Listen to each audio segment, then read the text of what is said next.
ਭਾਰਤੀ ਸੁਤੰਤਰਤਾ ਸੰਗਰਾਮ ਦੇ ਮਹਾਨਾਇਕ ਅਤੇ ਭਾਰਤ ਦੇ ਰਾਸ਼ਟਰਪਿਤਾ ਮਹਾਤਮਾ ਗਾਂਧੀ, ਜਿਨ੍ਹਾਂ ਨੇ ਸੱਚ ਅਤੇ ਅਹਿੰਸਾ ਦੇ ਬਲ ਤੇ ਅੰਗਰੇਜ਼ਾਂ ਦੇ ਦੰਦ ਖੱਟੇ ਕਰ ਭਾਰਤ ਨੂੰ ਆਜ਼ਾਦ ਕਰਵਾਉਣ 'ਚ ਅਹਿਮ ਭੂਮਿਕਾ ਨਿਭਾਈ, ਜਿਨ੍ਹਾਂ ਦੀਆਂ ਯਾਦਾਂ ਅੱਜ ਵੀ ਹਰਦਾ ਸ਼ਹਿਰ ਦੇ ਇੱਕ ਪਰਿਵਾਰ ਨਾਲ ਜੁੜੀਆਂ ਹੋਈਆਂ ਹਨ। ਇਸ ਪਰਿਵਾਰ ਨੇ ਬੀਤੇ 88 ਸਾਲਾਂ ਤੋਂ ਰਾਸ਼ਟਰਪਿਤਾ ਮਹਾਤਮਾ ਗਾਂਧੀ ਦੀਆਂ ਯਾਦਾਂ ਨੂੰ ਸੰਭਾਲ ਕੇ ਰੱਖਿਆ ਹੈ। ਆਜ਼ਾਦੀ ਦੀ ਲੜਾਈ ਵਿੱਚ ਹਰਦਾ ਦੇ ਸੁਤੰਤਰਤਾ ਸੰਗਰਾਮ ਦਾ ਵੀ ਅਹਿਮ ਰੋਲ ਰਿਹਾ ਹੈ। ਇਹੀ ਕਾਰਨ ਸੀ ਕਿ ਗਾਂਧੀ ਜੀ ਦੇ ਹਰਦਾ ਵਿਖੇ ਪਹੁੰਚਣ ਤੇ ਸ਼ਹਿਰ ਦੇ ਨਾਗਰਿਕਾਂ ਨੇ ਉਹਨਾਂ ਨੂੰ ਪੈਸਿਆਂ ਨਾਲ ਭਰੀ ਇੱਕ ਥੈਲੀ ਭੇਂਟ ਕੀਤੀ, ਜਿਸ ਵਿੱਚ 1633 ਰੁਪਏ 15 ਆਨੇ ਇਕੱਠੇ ਕੀਤੇ ਹੋਏ ਸਨ। ਇਸ ਦੇ ਨਾਲ ਹੀ ਚਾਂਦੀ ਵੀ ਭੇਂਟ ਕੀਤੀ ਗਈ ਸੀ, ਜਿਸ ਨੂੰ ਉਸੇ ਸਮੇਂ ਦੌਰਾਨ ਨਿਲਾਮ ਕਰ ਦਿੱਤਾ ਸੀ, ਜਿਸ ਨੂੰ ਹਰਦਾ ਵਿੱਚ ਰਹਿਣ ਵਾਲੇ ਸੋਕਰ ਪਰਿਵਾਰ ਦੇ ਸੀਨੀਅਰ ਮੈਂਬਰ ਅਤੇ ਸੁਤੰਤਰਤਾ ਸੈਨਾਨੀ ਸਵਰਗਵਾਸੀ ਚੰਪਾ ਲਾਲ ਸੰਕਰ ਦੇ ਪਿਤਾ ਸਵਰਗੀ ਤੁਲਸੀ ਰਾਮ ਸੋਕਲ ਨੇ 101 ਰੁਪਏ ਵਿੱਚ ਨਿਲਾਮੀ ਤੋਂ ਖਰੀਦਿਆ ਸੀ। ਗਾਂਧੀ ਜੀ ਦੀ ਹਰਦਾ ਯਾਤਰਾ ਦੀਆਂ ਉਹ ਅਨਮੋਲ ਯਾਦਾਂ ਨੂੰ ਹਰਦਾ ਦੇ ਇਸ ਪਰਿਵਾਰ ਦੀਆਂ ਬਜ਼ੁਰਗ ਭੈਣਾਂ ਨੇ ਅੱਜ ਤੱਕ ਸੰਭਾਲ ਕੇ ਰੱਖਿਆ ਹੋਇਆ ਹੈ।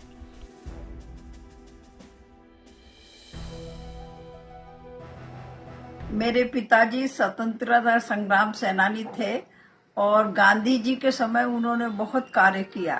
स्टेज उन्होंने संभाला, अनुशासन संभाला और गांधी जी की पुस्तकें हमारे पास कम से कम 100-150 थी, तो वो हमने सेवा आश्रम अहमदाबाद में भेज दी है। चरखा था मेरे पिताजी का, रोज सूत काटते थे, वो भी चरखा हमने अहमदाबाद भेज दिया है। और आज भी हम गांधी जी की याद में रोमांचित हो जाते हैं। उस समय जो गांधी जी आए थे, हमारी उम्र तो छोटी थी, पर पिताजी से सब बातें सुनते थे, दादाजी से सुनते थे। 8 ਦਸੰਬਰ 1933 ਨੂੰ ਜਦੋਂ ਰਾਸ਼ਟਰਪਿਤਾ ਮਹਾਤਮਾ ਗਾਂਧੀ ਹਰਦਾ ਆਏ ਤਾਂ ਹਰਦਾ ਦੇ ਲੋਕਾਂ ਨੇ ਮਹਾਤਮਾ ਗਾਂਧੀ ਤੇ ਫੁੱਲਾਂ ਦੀ ਵਰਖਾ ਕੀਤੀ ਅਤੇ ਨਾਲ ਹੀ ਲਾਈਨ 'ਚ ਖੜੇ ਹੋ ਕੇ ਉਹਨਾਂ ਦਾ ਸਵਾਗਤ ਕੀਤਾ। ਲੋਕਾਂ ਦੇ ਅਨੁਸ਼ਾਸਨ ਨੂੰ ਦੇਖ ਕੇ ਮਹਾਤਮਾ ਗਾਂਧੀ ਬਹੁਤ ਪ੍ਰਭਾਵਿਤ ਹੋਏ ਅਤੇ ਉਹਨਾਂ ਨੇ ਆਪਣੇ 20 ਮਿੰਟ ਤੱਕ ਦੇ ਭਾਸ਼ਣ 'ਚ ਹਰਦਾ ਦੇ ਲੋਕਾਂ ਦੀ ਤਾਰੀਫ ਵੀ ਕੀਤੀ, ਹਰਦਾ ਨਗਰੀ ਦੀ ਉਪਮਾ ਨਾਲ ਸਮਾਨਤਾ ਵੀ ਦਿੱਤੀ।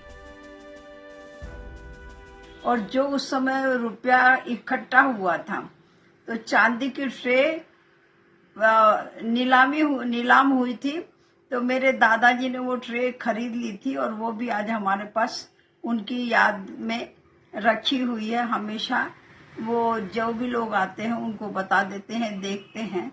और मेरे पिताजी तो रोज चरखा चलाते थे, सूत काटते थे और सूत के अपने हाथ से कटे हुए सूत के कपड़े बनाकर और वो ही पहनते थे।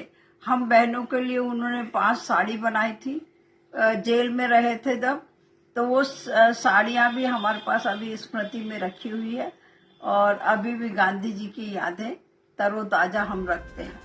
ਸਮਾਗਮ ਤੋਂ ਬਾਅਦ ਸਥਾਨਕ ਲੋਕਾਂ ਨੇ ਬਾਪੂ ਦੇ ਸਨਮਾਨ ਵਿੱਚ ਉਹਨਾਂ ਨੂੰ 1633 ਰੁਪਏ 15 ਪੈਸੇ ਦੇ ਨਾਲ ਮਾਣ ਪੱਤਰ ਭੇਂਟ ਕੀਤਾ, ਜਿਸ ਦਾ ਜ਼ਿਕਰ ਹਰੀਜਨ ਸੇਵਕ ਨਾਮਕ ਅਖਬਾਰ ਵਿੱਚ ਵੀ ਕੀਤਾ ਗਿਆ ਸੀ। मेरे ताऊ जी बॉम्बे जाके और माइक लेके आए थे, लाउड स्पीकर लेके आए थे, और हमारे परिचित सूरजमल सराफ उस समय गाड़ी चला रहे थे और उस गाड़ी में गांधी जी को बैठालकर लाए थे। गांधी जी ने अपनी आत्मकथा में लिखा है कि हरदा में जो अनुशासन मैंने देखा वो कहीं पर भी नहीं देखा। इतना अच्छा अनुशासन था उस समय कि वो प्रशंसा गांधी जी ने खूब की है। ਸੁਤੰਤਰਤਾ ਸੰਗਰਾਮ ਸੈਨਾਨੀ ਚੰਪਾ ਲਾਲ ਦੀਆਂ 92 ਅਤੇ 87 ਸਾਲ ਦੀਆਂ ਦੋਵੇਂ ਬੇਟੀਆਂ, ਜੋ ਅੱਜ ਵੀ ਹਰ ਰੋਜ਼ ਆਪਣੇ ਘਰ ਰਘੁਪਤੀ ਰਾਘਵ ਰਾਜਾ ਰਾਮ ਗੀਤ ਗਾ ਕੇ ਬਾਪੂ ਨੂੰ ਯਾਦ ਕਰਦੀਆਂ ਹਨ। ਇਸ ਪਰਿਵਾਰ ਨੇ ਅੱਜ ਵੀ ਬਾਪੂ ਦੁਆਰਾ ਨਿਲਾਮ ਕੀਤੀ ਚਾਂਦੀ ਦੀ ਤਸਤਰੀ ਨੂੰ ਸੰਭਾਲ ਕੇ ਰੱਖਿਆ ਹੋਇਆ ਹੈ, ਜਿਸ ਨਾਲ ਉਹਨਾਂ ਦੀਆਂ ਯਾਦਾਂ ਨੂੰ ਤਾਜ਼ਾ ਕਰਦੀਆਂ ਹਨ। ਸਰਲਾ ਸੋਕਲ ਦੱਸਦੀ ਹੈ ਕਿ ਉਹਨਾਂ ਕੋਲ ਸੈਂਕੜੇ ਕਿਤਾਬਾਂ ਸਨ। ਉਹਨਾਂ ਕੋਲ ਇੱਕ ਚਰਖਾ ਵੀ ਸੀ, ਜਿਸ ਨੂੰ ਉਹਨਾਂ ਦੇ ਪਿਤਾ ਭਾਰਤ ਦੇ ਆਜ਼ਾਦੀ ਤੋਂ ਪਹਿਲਾਂ ਚਲਾਉਂਦੇ ਸਨ।